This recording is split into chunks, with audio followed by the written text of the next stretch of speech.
政这个事儿这个。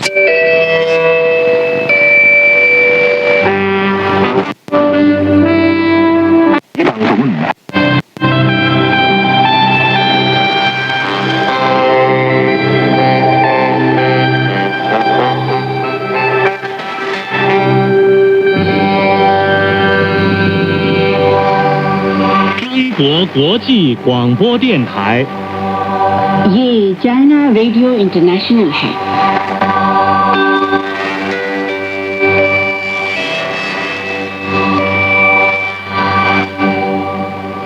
नमस्कार, ये China radio international है। अब हमारा हिंदी कार्यक्रम आरंभ होता है। आज के इस कार्यक्रम में समाचारों के बाद स्वर्णिम चीन के रंग कार्यक्रम के तहत चीन भारत मैत्री का संक्षिप्त इतिहास और चीनी उपन्यास पश्चिम की तीर्थ यात्रा प्रस्तुत किए जाएंगे। अंत में होगा रोजमर्रा की चीनी भाषा। अब सुनिए आज के मुख्य समाचार। शी जिनपिंग ने म्यांमार के राष्ट्रपति के साथ वार्ता की। वांग होनिंग ने नेपाल के विदेश मंत्री से मुलाकात की। चीन की राष्ट्रीय अर्थव्यवस्था ने वर्ष के पहले 5 महीनों में सामान्यतः स्थिर और सकारात्मक विकास का रुझान बनाए रखा। अब आप दिव्या पांडे से सुनिए आज के पूरे समाचार।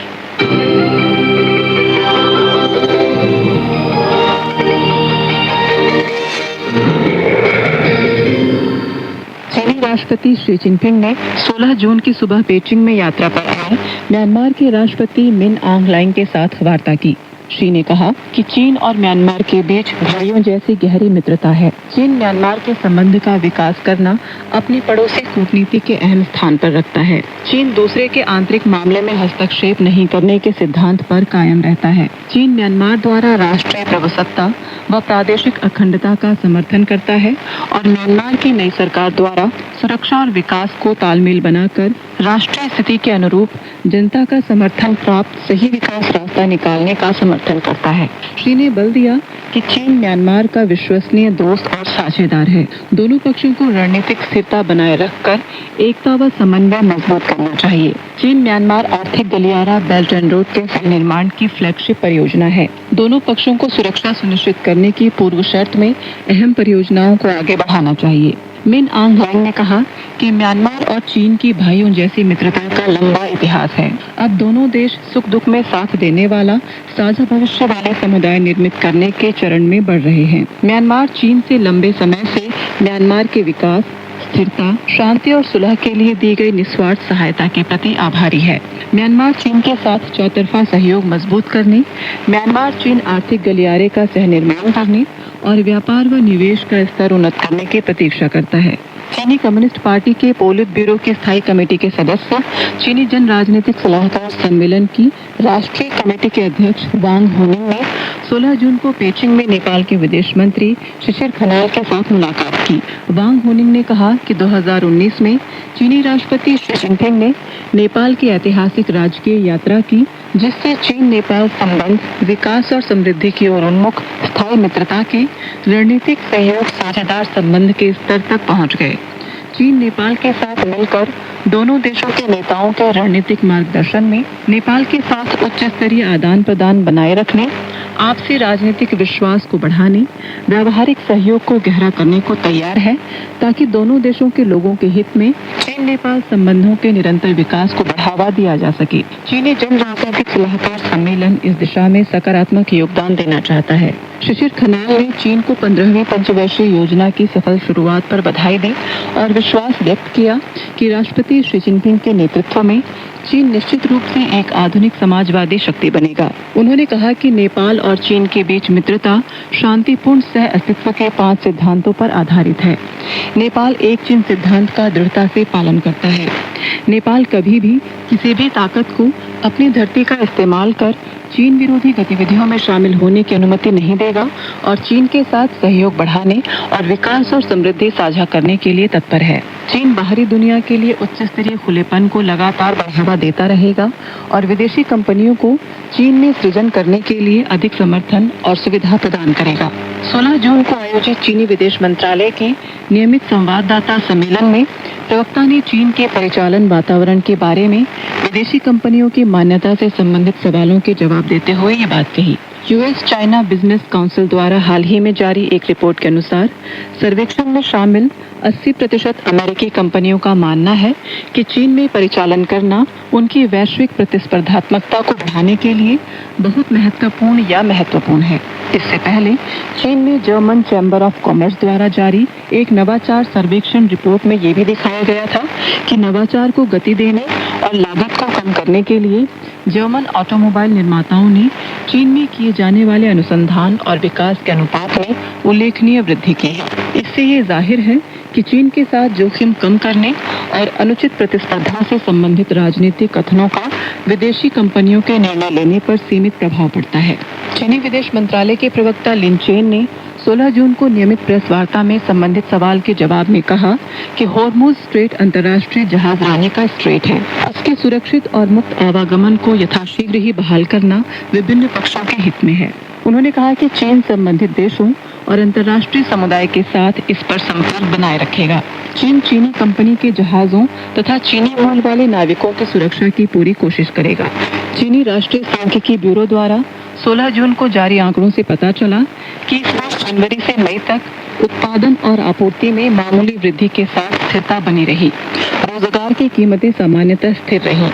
विदेशी व्यापार में लचीलापन बरकरार रहा और नए विकास कारकों में मजबूती आई, जिससे राष्ट्रीय अर्थव्यवस्था में सामान्यतः स्थिर और सकारात्मक विकास का रुझान बना रहा। औद्योगिक उत्पादन में तेजी आई और सेवा क्षेत्र में लगातार वृद्धि हुई। जनवरी से मई तक देश भर में निर्धारित आकार से ऊपर के औद्योगिक उद्यमों के मूल्यवर्धन में साल दर साल 5.4% की वृद्धि हुई।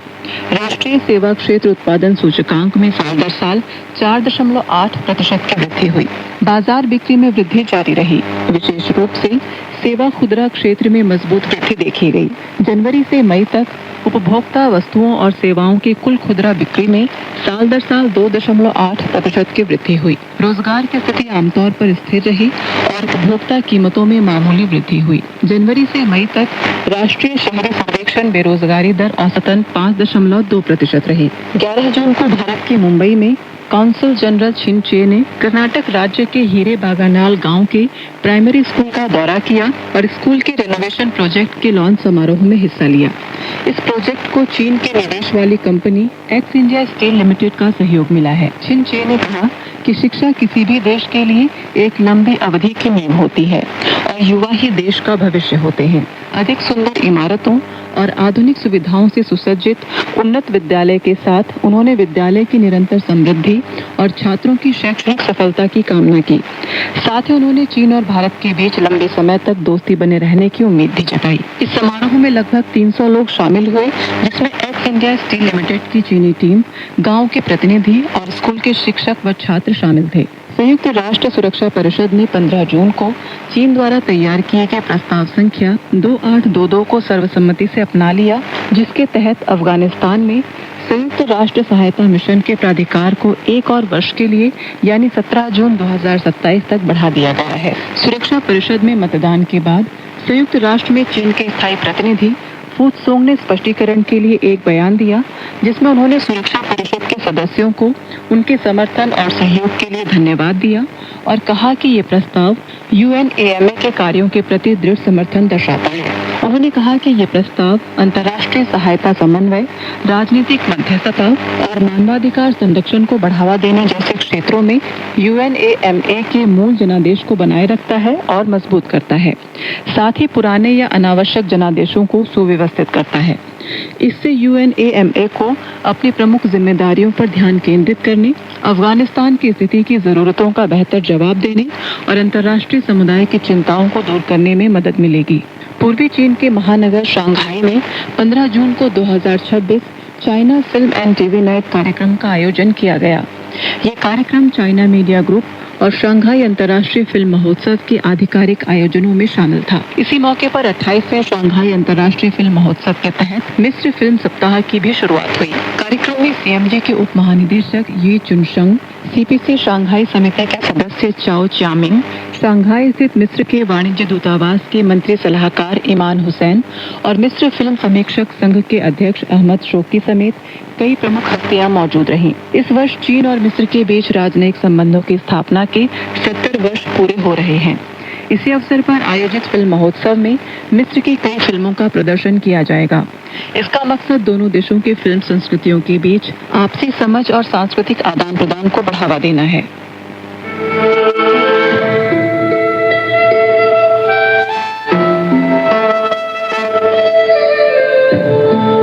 चीन की संस्कृति, सभ्यता और जानकारी, चीन का इतिहास, रीति रिवाज और विदेशी आदान प्रदान, सब कुछ यहाँ मिलता है। आइए चलते हैं चीन के सफर पर और शुरू करते हैं हमारा खास कार्यक्रम स्वर्णिम चीन के रंग।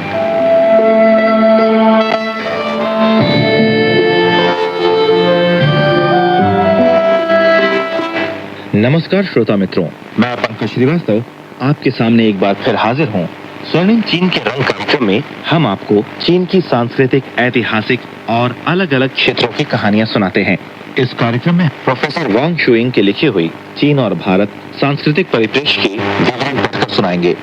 तो अपने वायदे के अनुसार हम इस बार भी चीनी बौद्ध भिक्षु, कवि और उसकी भक्ति परंपरा, बौद्ध धर्म का चीन की संस्कृति पर प्रभाव, एक नई कड़ी के साथ आपके सामने उपस्थित है।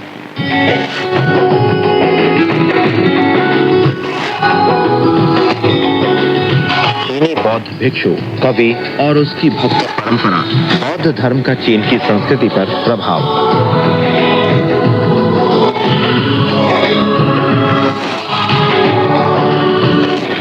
पिछली बार जो हमने आपको कड़ी सुनाई थी, सुंग राजवंश काल यानी 960 से 1279 ईस्वी तक सुंग काल के भिक्षु कवियों में ज्यादातर ध्यान मत मिलता है। ये सुंग कविता की एक बड़ी विशेषता है। सुंग कवियों का काव्य सिद्धांत और उनको काव्य कला ने ध्यान संप्रदाय से जन्म लिया था। सुंग काल के बौद्ध धर्म से प्रभावित कवियों में सबसे प्रसिद्ध, सबसे प्रातिनिधिक और साथ ही सबसे सफल कवि सुशी 1037 से 1101 तक हैं। उन्होंने बौद्ध धर्म का अध्ययन किया था।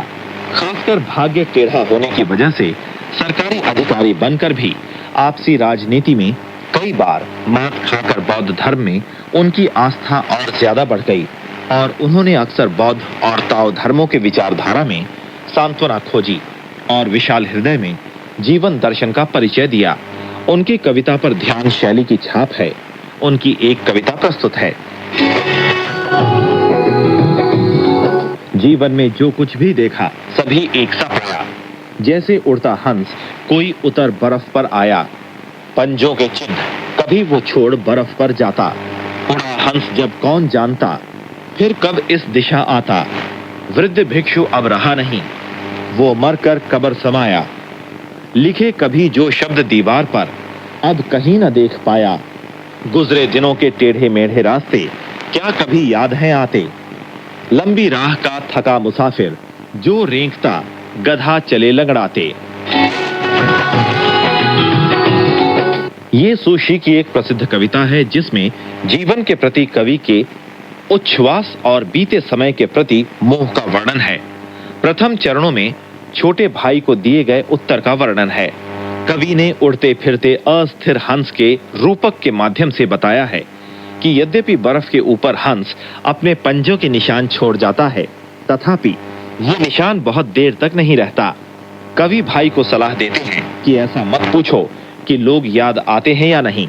मानव जीवन भी इसी प्रकार अस्थायी है। पूरे जीवन में न जाने कितनी जगहें बदलनी पड़ती हैं। सामंतवादी समाज में न जाने कितने साहित्यकारों को इस प्रकार का स्थायित्वहीन जीवन बिताना पड़ता था। बौद्ध धर्म की मान्यता के अनुसार मानव जीवन क्षणभंगुर है। विश्व में कोई भी वस्तु सदा के लिए नहीं रह सकती। कोई वस्तु ऐसी नहीं जो बिना बदले हमेशा एक ही रहती है। सभी कुछ जीवन मृत्यु के चक्र में समाहित है। मनुष्य को दुख सुख से निरपेक्ष रहकर स्वाभाविक रूप से जीवन बिताना चाहिए। कवि आज सरकारी पद पर आसीन हुआ, वैसे तो ये कोई गौरव की बात नहीं, फिर भी इससे पहले शंछी जाते समय जैसी कठिन हालत का सामना करना पड़ता था, उसकी तुलना में आज का दिन स्पष्टतः गौरवपूर्ण है। लेकिन पता नहीं कब बुरे दिन लौट आएं। कल की बात कोई नहीं जानता। मानव जीवन के प्रति कवि का ऐसा मत काफी पहले ही बन चुका था। इसलिए परवर्ती जीवन में कई बार मुसीबत में पड़ने पर भी उन्होंने आशावाद के साथ स्वाभाविक रूप से उसका सामना किया।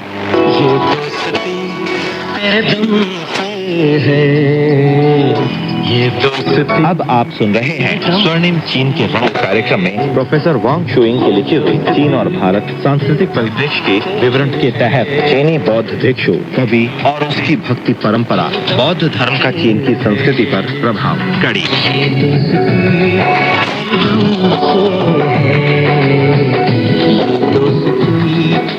सुंग काल के बाद से लेकर मिंग और चिंग काल तक बहुतेरे प्रतिभा संपन्न व्यक्ति हुए, लेकिन उनकी सफलता थांग और सुंग काल की सीमा से बाहर न जा सकी।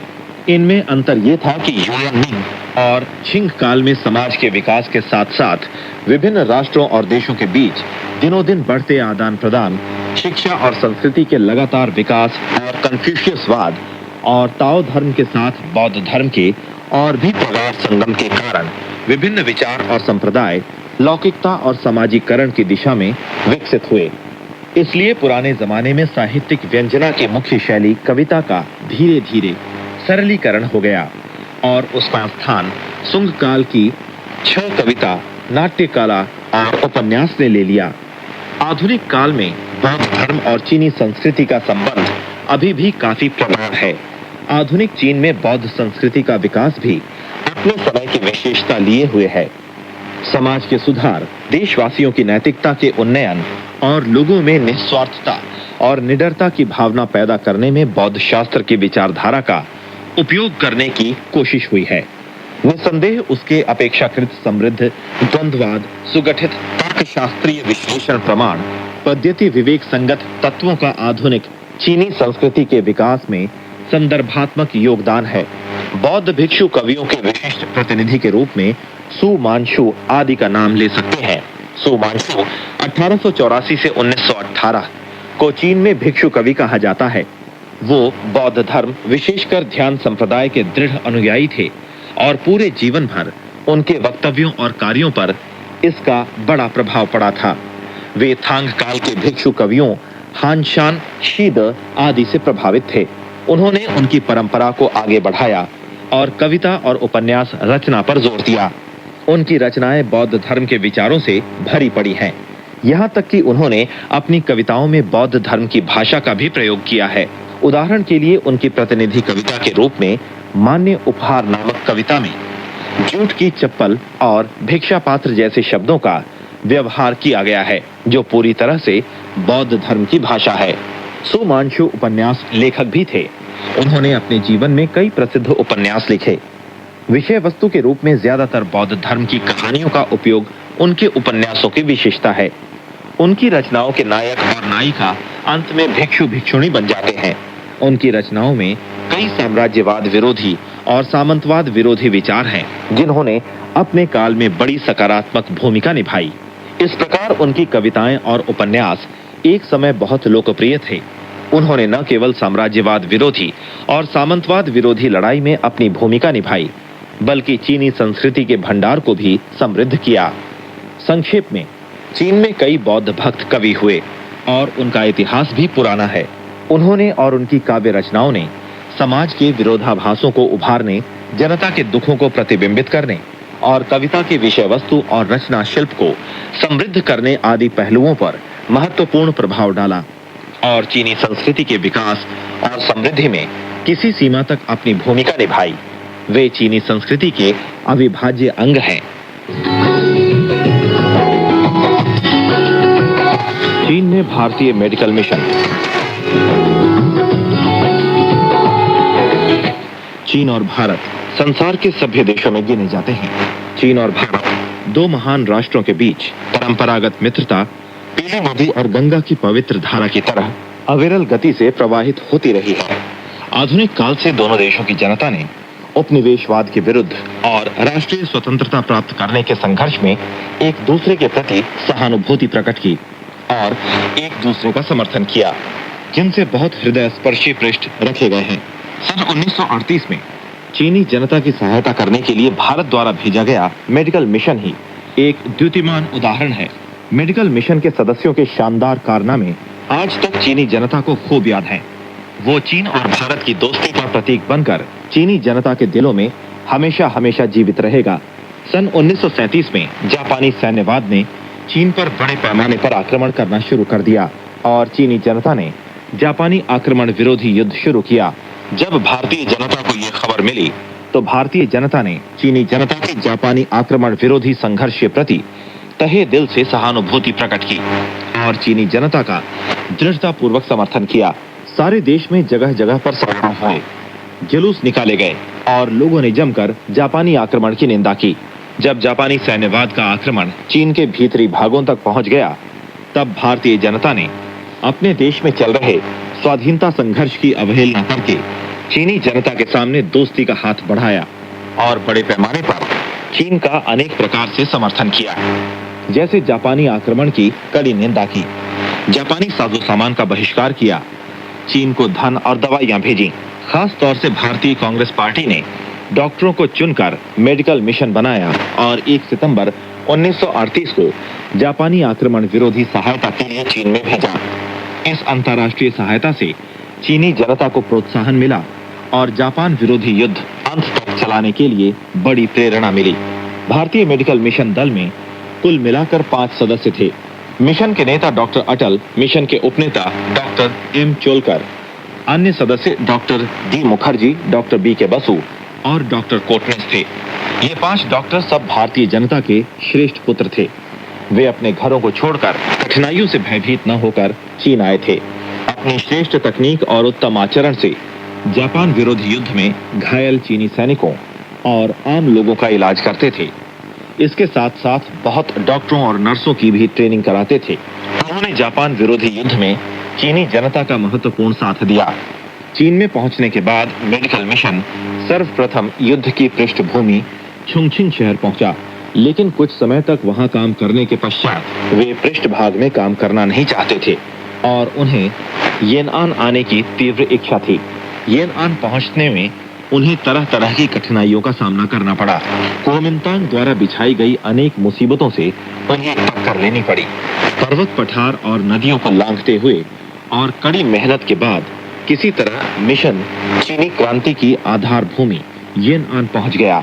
इस भागदौड़ के दौरान कोटनिस को घर से एक पत्र मिला जिसमें लिखा था कि उनके पूज्य पिता शांताराम कोटनिस का देहांत जनवरी 1939 में हुआ।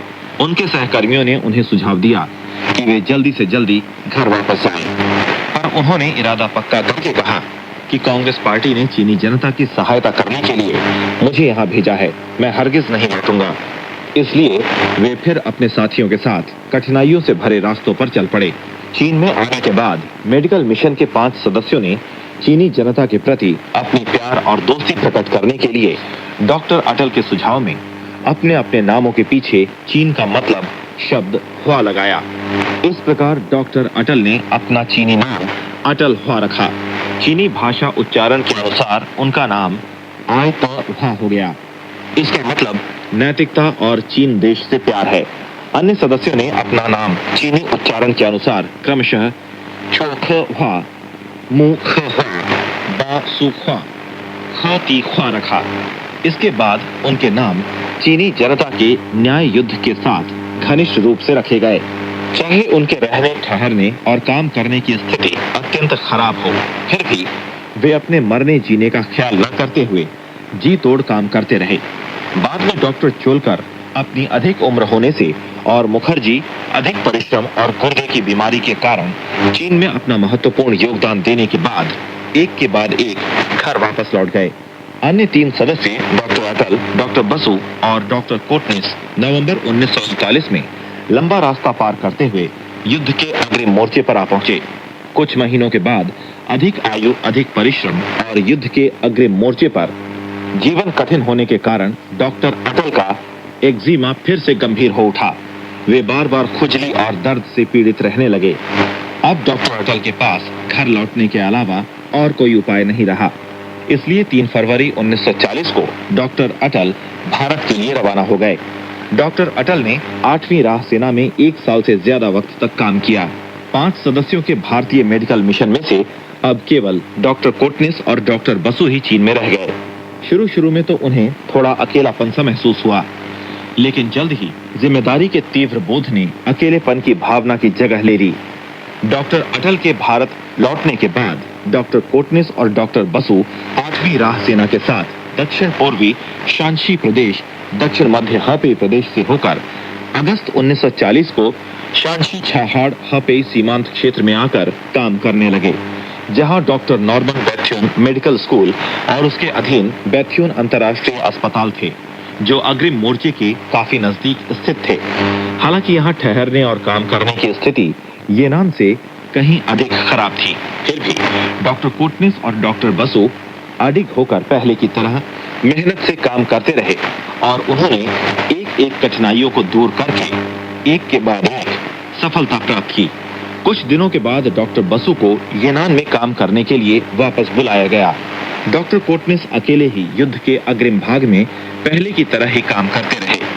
उन्होंने बहुत ऑपरेशन और घायल सैनिकों का इलाज किया, जिनके बहुत सैनिक मरते मरते बच गए या विकलांग होने से बच गए। इसके साथ साथ डॉक्टर कोटनिस ने युद्ध स्थल पर नए उपचारों की तकनीकों को विकसित करने में बहुत बड़ा योगदान दिया। उन्होंने न सिर्फ शल्य चिकित्सा तकनीक को बढ़ावा दिया, बल्कि लोगों को यह भी बताया कि स्थानीय चीनी औषधि का उपयोग कैसे किया जाए। दवाओं की कम सप्लाई और शल्य उपकरणों की निहायत कमी के वातावरण में डॉक्टर कोटनिस ने बड़ा योगदान दिया। चीन की तत्कालीन सरकार ने डॉक्टर कोटनिस की अंतर्राष्ट्रीय भावना और श्रेष्ठ चिकित्सा दक्षता की भूरी भूरी प्रशंसा की। सन 1940 में डॉक्टर कोटनिस को अंतर्राष्ट्रीय शांति अस्पताल का प्रथम निदेशक नियुक्त किया गया और साथ ही नॉर्मन बैथ्यून मेडिकल स्कूल का प्रधानाचार्य बनाया गया। डॉक्टर कोटनिस दिन रात एक कर लगन से काम करते रहे। प्रत्येक दिन करीब 18 घंटों तक काम करते थे और कभी कभी तो उन्हें 20-20 घंटों तक काम करना पड़ता था। 4 जनवरी 1942 को उन्होंने डॉक्टर बसु को एक पत्र लिखा कि अस्पताल का निदेशक होने की वजह से मुझे सर्जिकल बिस्तरों की देखभाल के काम के अलावा प्रशासनिक कार्य भी करना पड़ता है और ये काम मुझे काफी व्यस्त कर देता है। मेरे मेडिकल काम में सर्जिकल रोगियों की देखभाल, ऑपरेशन संबंधी काम और ऑपरेशन थिएटर में व्यावहारिक अध्ययन में छात्रों की मदद करना आता है। एक दिन में औसतन 2 ऑपरेशन करने होते हैं। नतीजे के तौर पर अस्पताल में ट्रांजिट रोगियों की भीड़ लगी रहती है। इस पूरे साल हमने 450 सर्जिकल ऑपरेशन किए, जिनमें 45 चीरफाड़, 20 हॉर्निया और 35 कमर कशेरुकाय शामिल है। डॉक्टर कोटनिस युद्ध के अग्रिम मोर्चे पर दिन रात एक कर मेहनत से काम करते रहे।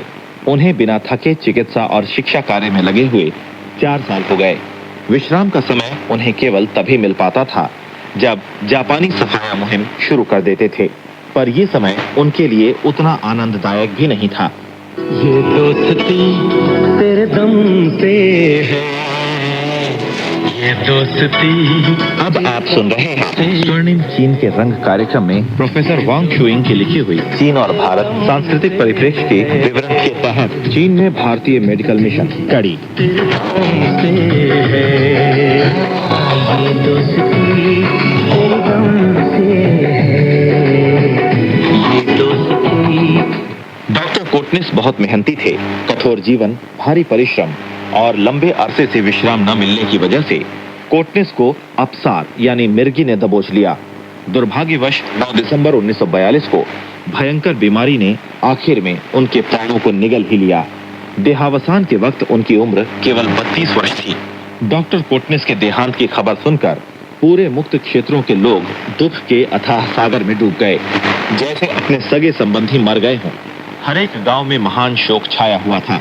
लोग उन्हें न सिर्फ अपना मित्र समझते थे, बल्कि उन्हें चीन के फाशिस्ट विरोधी संघर्ष के अंतर्राष्ट्रीय सहानुभूति का प्रतीक भी समझते थे। 30 दिसंबर 1942 की सुबह येनान के विभिन्न दायरों के लोगों ने डॉक्टर कोटनिस के सम्मान में एक बड़ी शोक सभा आयोजित की, उनका स्मरण किया और गहरा शोक प्रकट किया। तत्कालीन समय के चीन के मुक्त क्षेत्र के नेता माओ त्से तुंग ने उनके लिए एक शोक लेख लिखा। हमारे भारतीय मित्र डॉक्टर कोटनिस हमारे प्रतिरोध युद्ध को सहायता देने के वास्ते इतनी दूर से चीन आए थे। उन्होंने येनान और उत्तरी चीन में 5 सालों तक काम किया और हमारे घायल सैनिकों का उपचार किया। अत्यधिक परिश्रम के फलस्वरूप बीमार हो जाने से उनका देहांत हो गया। इससे हमारी सेना का एक सुयोग्य मददगार और हमारे राष्ट्र का एक मित्र खो गया है।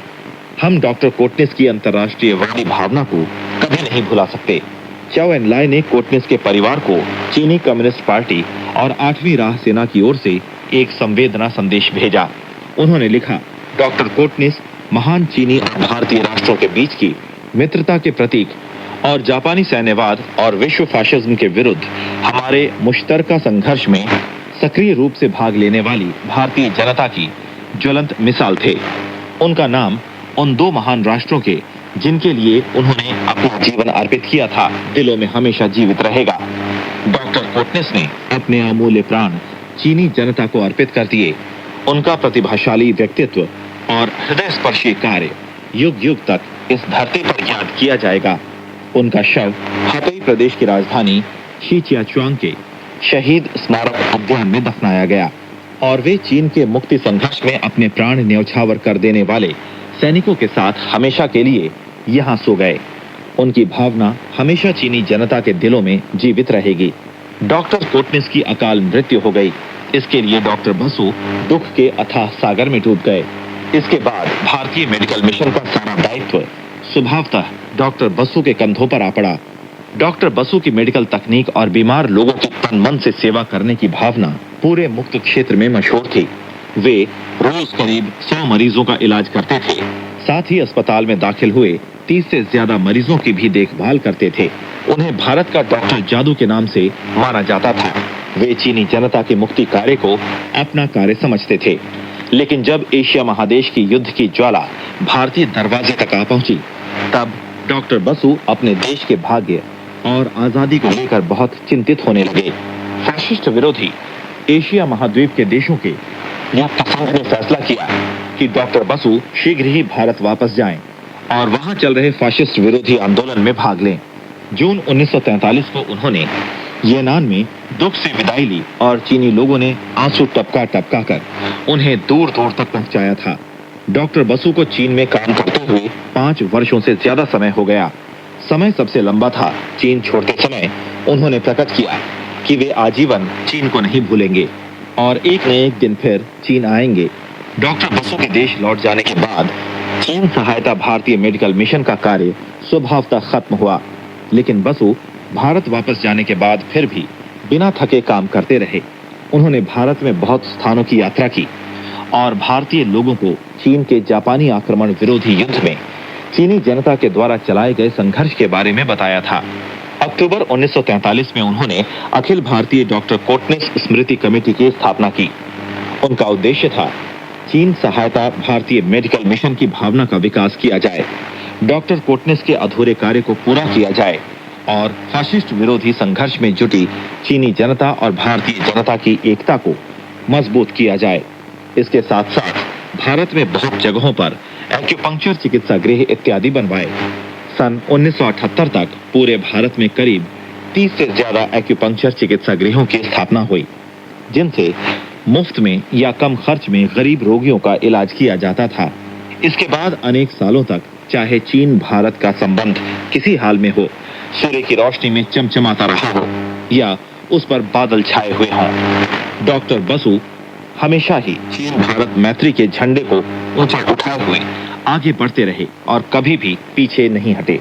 चीन भारत के संबंध को सुधारने के बारे में डॉक्टर बसु ने विशेष योगदान किया और अमिट भूमिका अदा की। सन 1976 के बाद वे कई बार चीन आए थे, यानी वे चीन भारत के बीच आते जाते थे और दोनों देशों की जनता की मित्रता ले आ जाते थे। इस तरह उन्होंने दोनों देशों की जनता की दोस्ती का विकास किया। लेकिन दुर्भाग्यवश बीमारी से उनका देहांत 12 अक्टूबर 1986 को कोलकाता में हो गया। डॉक्टर बसु जब तक जीवित थे, चीन को अपना दूसरा घर समझते थे। उनकी अंतिम इच्छा के अनुसार उनके अस्थि राख का आधा भाग चीन के शीचियाचुआंग में शहीद पार्क में रखा गया, जहां वे अपने सहयोद्धा डॉक्टर कोटनिस और डॉक्टर अटल के साथ हमेशा के लिए सो गए। वे भारतीय मेडिकल मिशन के चीन में पूरे समय तक काम करने वाले एकमात्र सदस्य थे और भारतीय मेडिकल मिशन की उदात्त भावना के पक्के उत्तराधिकारी थे। वे चीन और भारत दोनों देशों की मित्रता को बढ़ाने में बड़ा योगदान देने वाले एक अंतर्राष्ट्रवादी सैनिक थे। सन 1978 में भारत के तत्कालीन विदेश मंत्री श्री अटल बिहारी वाजपेयी ने उस समय भारत यात्रा पर आए हुए चीनी मित्र को कहा था कि डॉक्टर बसु हमारे राष्ट्रों के वीर थे और हमारे बीच की मैत्री के एक सेतु थे। ये कहना 16 आने ठीक है।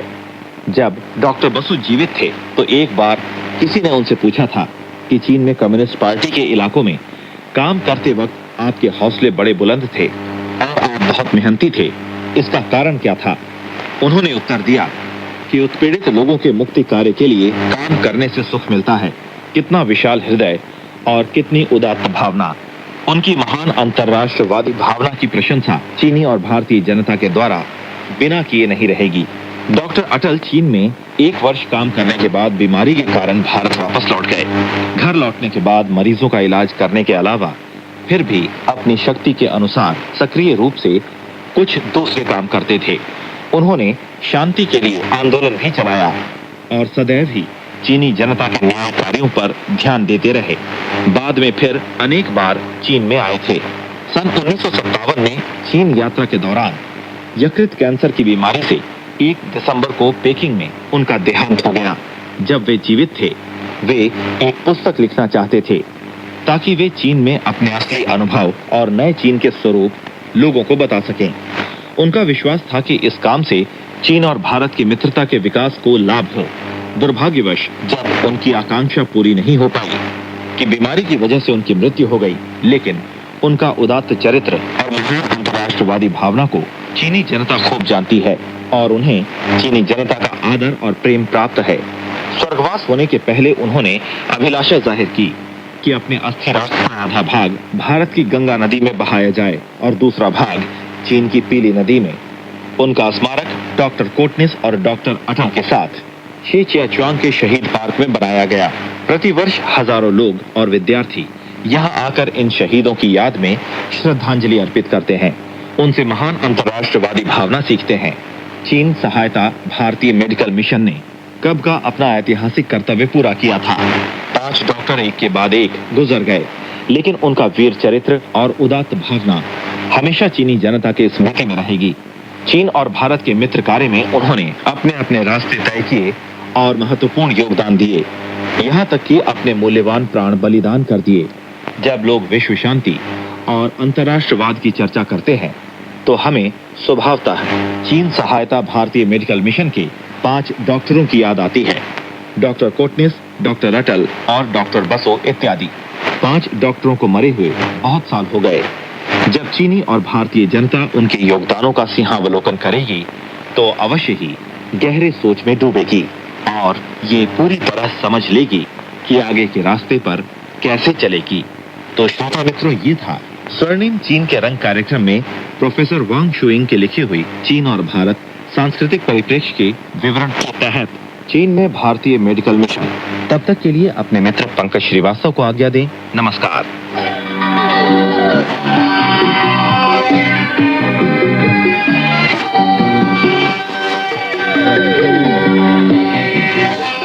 यह चाइना रेडियो इंटरनेशनल है। अब शुरू होता है पश्चिम की तीर्थ यात्रा महासागर का समय।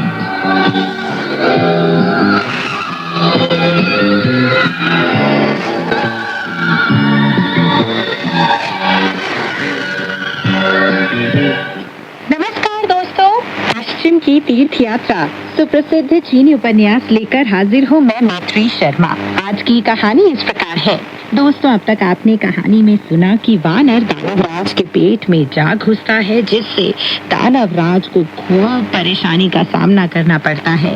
वह कई प्यालियां पीता है ताकि वानर पर कुछ असर हो, पर इतनी प्यालियां पीने के बावजूद भी वानर पर कोई असर नहीं होता। चलिए दोस्तों, कहानी को आगे बढ़ाते हैं और सुनते हैं कहानी में आगे क्या हुआ। वानर के संघर्ष के बाद कुछ समय बाद वरिष्ठ दानव सरदार धराशायी हो गया। उसके मुंह से कोई आवाज नहीं निकल रही थी और उसकी सांस भी नहीं चल रही थी। वानर ने सोचा कि दानव मर चुका है, इसलिए उसने उस पर प्रहार करना बंद कर दिया। जब दानव सरदार की सांस लौटी तो वह माफी मांगने लगा। वह बोला, अगर आप मेरी बात मान लेंगे तो मैं आपके गुरुदेव को सुरक्षित पहाड़ के उस पार पहुंचा दूंगा। हालांकि महान मनीषी वानर राज एक कठोर योद्धा था, फिर भी यात्रा के दौरान उसने थांग महाभिक्षु से बहुत कुछ सीखा था। इसलिए दुष्ट दानव सरदार के अनुभव विनय के सामने उसने फिर से एक बार दया दिखाने का फैसला कर लिया। वह जोर से चिल्लाया, दुष्ट राक्षस, मैं तुम्हारी जिंदगी बच सकता हूँ। पहले यह तो बताओ कि तुम मेरे गुरुदेव को पहाड़ के उस पार कैसे सुरक्षित ले जाओगे? दानवराज बोला, हमारे पास उन्हें देने के लिए सोना, चांदी, मोती, जेड, गोमेद, मोहा, बिलोर, तृणमणि, करपर या फिर ऐसी कोई निधियां नहीं है। मेरे दोनों भाई और मैं उन्हें एक बेंत की पालकी में बिठाकर पहाड़ पार कराएंगे। वानर ने मुस्कुराते हुए कहा, अगर तुम उन्हें पालकी में बिठाकर पहाड़ पार करा सकते हो तो यह उन्हें तरह तरह की निधियां देने से कहीं ज्यादा बेहतर होगा। अपना मुंह खोलो, मैं बाहर आ रहा हूँ। दानवराज ने अपना मुंह खोल दिया। तभी तीसरा दानव सरदार उसके पास जाकर कान में फुसफुसाया, जब वानर बाहर आने लगे तो उसे दांत से पकड़कर चबा जाना और निकल लेना, फिर वह तुम्हें तकलीफ नहीं दे पाएगा। वानर ने अंदर से यह सब सुन लिया था, इसलिए खुद बाहर आने के बदले उसने पहले अपने स्वर्ण पट मंडित लौहदंड को परीक्षण के रूप में बाहर निकाला। दानव ने सचमुच उसे दांत से काटने की कोशिश की, जिससे उसके सामने के दांत चटकने की आवाज के साथ टूट गए। वानर ने अपना दंड पीछे खींचते हुए कहा, तुम कितने अच्छे राक्षस हो। मैंने तुम्हारी जिंदगी बख्शने के बाद बाहर आने की शर्त मंजूर कर ली, लेकिन तुमने अपने दांतों से मुझे मारने की कोशिश की। अब मैंने बाहर निकलने का विचार छोड़ दिया है। अब मैं तुम्हारी जान लेकर ही रहूंगा। मैं बाहर नहीं निकलूंगा, हरगिज नहीं निकलूंगा। अब क्या था, वरिष्ठ दानव सरदार ने तीसरे दानव सरदार से शिकायत के रूप में कहा, भैया, जो कुछ तुमने किया है उससे तुम्हारे ही भाई को विनाश का सामना करना पड़ा है। मैंने उसे बाहर निकलने के लिए राजी कर लिया था, लेकिन तुमने उसे दांत से काटने की सलाह दी। दांत टूटने की वजह से मुझे बहुत दर्द हो रहा है। अब हम क्या करेंगे? वरिष्ठ दानव सरदार की शिकायत सुनने के बाद तीसरे दानव सरदार ने दुश्मन को आपे से बाहर करने वाला एक उपाय ढूंढ निकाला। वह जोर से चिल्लाया, नवदीक्षित सन महोदय, कृपया हमें यह तो बताइए कि स्वर्ग के दक्षिणी द्वार और चमत्कारी धुंध महाकक्ष में आपने कितनी शक्ति दिखाई थी। मैंने सुना है कि आप पश्चिमी स्वर्ग के रास्ते में बहुत से दानवों को वश में कर चुकी हैं, लेकिन आज मैं देख रहा हूँ कि आप केवल एक तुच्छ वानर है। वानर ने पूछा, मैं एक तुच्छ वानर कैसे हूँ? तीसरे दानव सरदार ने जवाब दिया, एक ऐसा नायक जो 300 कोस का चक्कर काट चुका हो। जब तक 3000 कोस का चक्कर नहीं काट लेता, तब तक उसकी ख्याति का डंका नहीं बज सकता। अगर आप सचमुच एक फौलादी व्यक्ति हैं तो बाहर निकलकर मेरा मुकाबला कीजिए। किसी दूसरे के पेट में उथल पुथल मचाने से आपका क्या प्रयोजन सिद्ध होगा? अगर आप तुच्छ वानर नहीं है तो क्या है? वानर ने सोचा, ठीक है, अपना मुंह खोलो, मैं बाहर निकलकर तुमसे युद्ध करूंगा।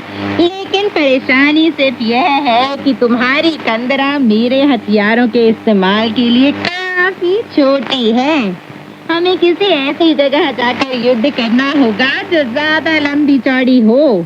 यह सुनने के बाद तीसरे दानव सरदार ने आसपास के सभी युवा और बूढ़े दानवों को इकट्ठा कर लिया। उनकी कुल संख्या 30,000 से ज्यादा थी। बेहतरीन किस्म के पहने हथियारों से लैस होकर उन्होंने कंदरा के बाहर निकलकर देवलोक, मृत्युलोक और मानव लोक के प्रतीक के रूप में सैन्य व्यूह की रचना कर डाली। सभी लोग वरिष्ठ दानव सरदार के मुंह से वानर के बाहर निकलने का इंतजार कर रहे थे।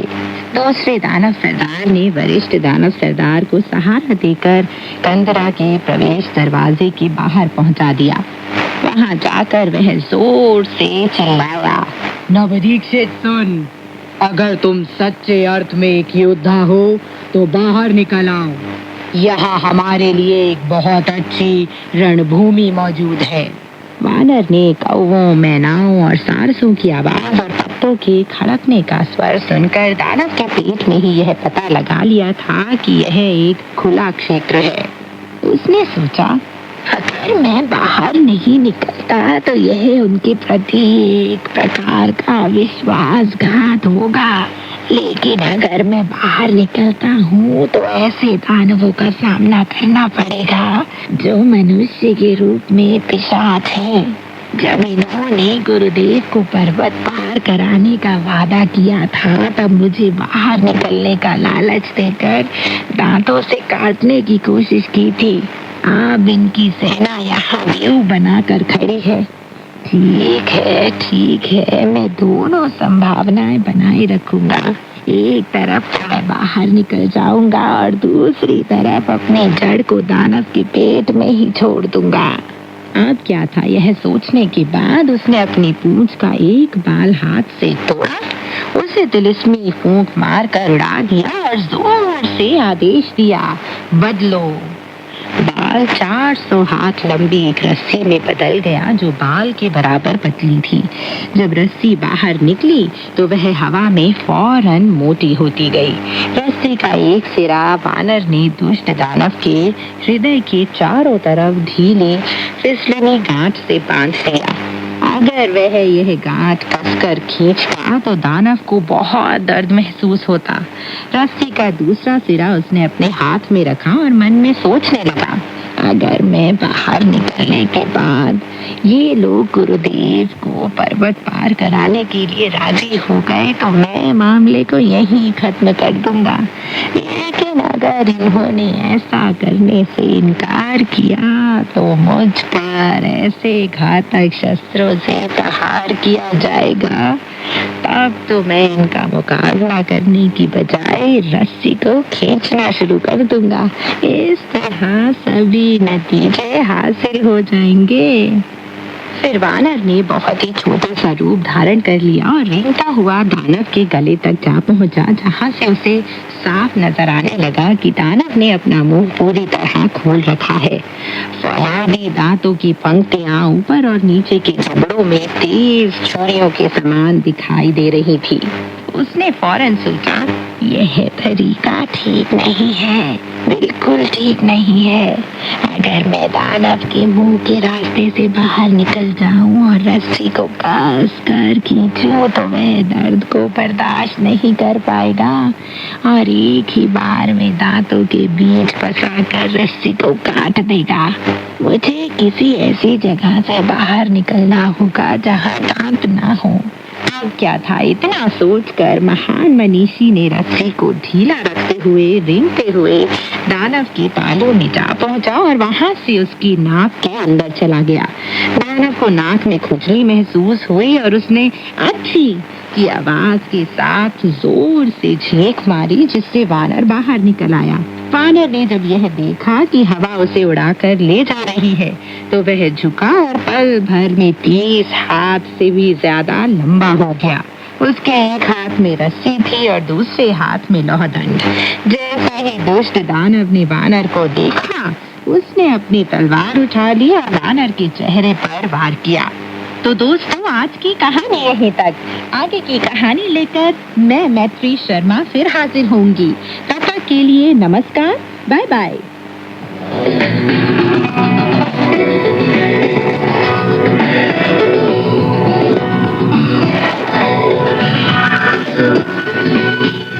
用你的母语学汉语，每日汉语。 मातृभाषा में चीनी सीखें, रोजमर्रा की चीनी भाषा। 用你的母语学汉语，每日汉语。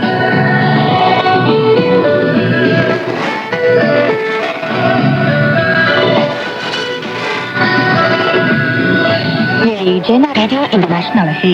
श्रोताओं को सार्थक नमस्ते। श्रोताओं को मेरा यानी कि राकेश वत्स का भी प्यार भरा नमस्कार। दोस्तों, रोज रोजमर्रा की चीनी भाषा कार्यक्रम आज शुरू होता है। इस कार्यक्रम में हम आपको सरल चीनी भाषा पढ़ाएंगे। आशा है कि आप इस कार्यक्रम के जरिए चीनी भाषा बोलना सीख सकेंगे। यह मैं बताना चाहती हूँ कि रोजमर्रा की चीनी भाषा कार्यक्रम में हम श्रोताओं को बुनियादी चीनी भाषा पढ़ाएंगे। राकेश जी, आप जानते हैं कि चीनी भाषा सीखने में सबसे पहले क्या बात सीखनी चाहिए? चीनी भाषा सीखने में सर्वप्रथम अभिवादन करना सीखना जरूरी है। अच्छा दोस्तों, अब हम आज का कार्यक्रम शुरू करते हैं। पहले आप ध्यान से सुनिए आज का पूरा पाठ। 你好，你叫什么名字？这是我的名片。好久不见。 ये है हमारे पहले पाठ का मुख्य विषय। चीनी भाषा में अभिवादन करने के कई तरीके हैं, लेकिन इनमें सबसे साधारण तरीका नी हाओ बोलना है। नी हाओ नमस्कार। नी का अर्थ है तुम या आप और हाओ का अर्थ है अच्छा। इस तरह नी हाओ का मतलब है आप अच्छे हैं। ये हिंदी में नमस्कार की तरह ही है। आप कहीं भी जब किसी से मिलें तो नी हाओ कह सकते हैं। आप किसी अपरिचित व्यक्ति या परिचित दोस्त से भी नी हाओ कह सकते हैं। नी का उच्चारण हिंदी में नी के बराबर है और हाओ का उच्चारण हाओ के नजदीक है। तो राकेश जी, क्या आप जानते हैं कि दूसरे लोग जब आपसे नी हाओ कहते हैं तो आप कैसे जवाब देंगे? आपने अभी कहा था कि ये हिंदी में अभिवादन करने के बराबर है। मसलन हिंदी में जब मैं नमस्कार कहता हूँ तो आप भी इसके जवाब में नमस्कार कह सकती हैं। बिल्कुल सही है। नी हाओ के जवाब में सिर्फ इस वाक्य को ही दोहराना काफी है। नी हाओ, आप मेरे साथ बोलिए नी हाओ। नी हाओ। अच्छा, नी हाओ। नी हाओ। अच्छा, अभी हमने व्याकरण की बात की, अब सुनिए बातचीत। नी हाओ। 你好， नी हाओ। 你好， शोथांग जी, अभिवादन करने के बाद मैं इस व्यक्ति का नाम जानना चाहता हूँ तो चीनी भाषा में कैसे कहूँगा? आप बोल सकते हैं कि आपका नाम क्या है? 你叫什么名字? नी चाओ शमा मिंग्स। 你 आप, नी 叫 बुलाया जाना, चाओ 什么 क्या, शम्मा। आपका नाम क्या है? 你叫什么名字? नी चाओ शम्मा मिंग्स। अच्छा, तो आगे आप ध्यान से सुनिए चीनी में एक बातचीत। 你叫什么名字? 我叫王龙。你叫什么名字？ 刘露।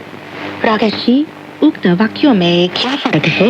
लगता है कि जवाब के वाक्य अलग हैं।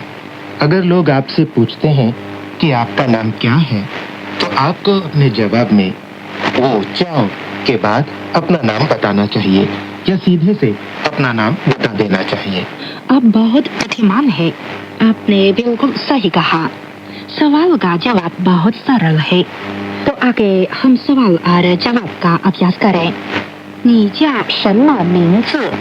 नी चाओ शम्मा मिंग्स। आपका नाम क्या है? वर्तमान जी में लोग पहली बार मिलने के वक्त एक दूसरे को अपना नेम कार्ड देते हैं। दूसरे लोगों को अपना नेम कार्ड देते वक्त आप कह सकते हैं 这是我的名片, मतलब ये मेरा नेम कार्ड है। 这是我的名片। क्या मिंग पियन का अर्थ नेम कार्ड है? बहुत सही। 名片 नेम कार्ड। मिंग पियन। 这 का अर्थ है ये। 这 是 का मतलब है होना। 是 我的 चीनी भाषा में 我的 का अर्थ है मेरा। 我的我的这是我的 का अर्थ है ये मेरा है।这是我的名片 नेम कार्ड। 名片 ये मेरा नेम कार्ड है। 这是我的名片。这是我的名片。 अच्छा, अब सुनिए एक संक्षिप्त बातचीत। 这是我的名片。谢谢。好久不见，你好吗？挺好的，谢谢。ये मेरा नेम कार्ड है। 这是我的名片。这是我的名片。नेम कार्ड मिंगथियन। मिंगथियन। राकेश जी, अगर लंबे अरसे से आप अपने दोस्त से नहीं मिले, हिंदी में इस बात को कैसे कहेंगे? बहुत आसान है, हम लंबे अरसे से नहीं मिले हैं। ठीक है, चीनी भाषा में हम कहेंगे हाओ जियो बु जियन। हाओ जियो बु जियन। हाओ जियो बु जियन। अब मैं एक शब्द बोलूंगी। हाओ जियो लंबे अरसे से। हाओ जियो। हाओ जियो। बु नहीं। बु। जियन मिलना। जियन। लंबे अरसे से नहीं मिले। हाओ जियो बु जियन। हाओ जियो बु जियन। अच्छा, अब हम एक बार फिर सुनेंगे तीसरी बातचीत। 这是我的名片，谢谢，好久不见，你好吗？挺好的，谢谢。अच्छा, अब सावधान को आज्ञा दें। नमस्कार। राकेश को भी आज्ञा दें। नमस्कार।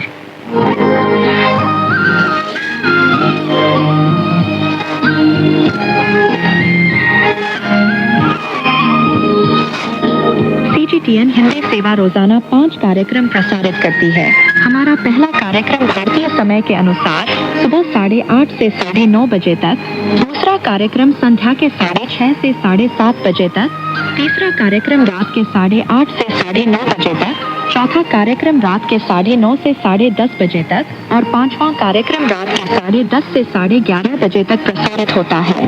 कार्यक्रमों के मीटर बैंड इस प्रकार है।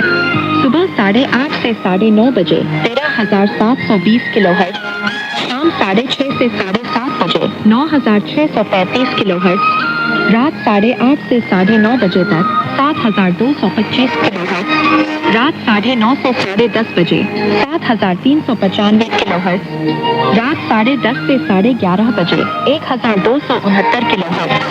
अब इंटरनेट पर CGTN की हिंदी वेबसाइट भी खुली हुई है। इसे देखने के लिए हम आपका हार्दिक स्वागत करते हैं। हमारी वेबसाइट का पता है hindi.cgtn.com।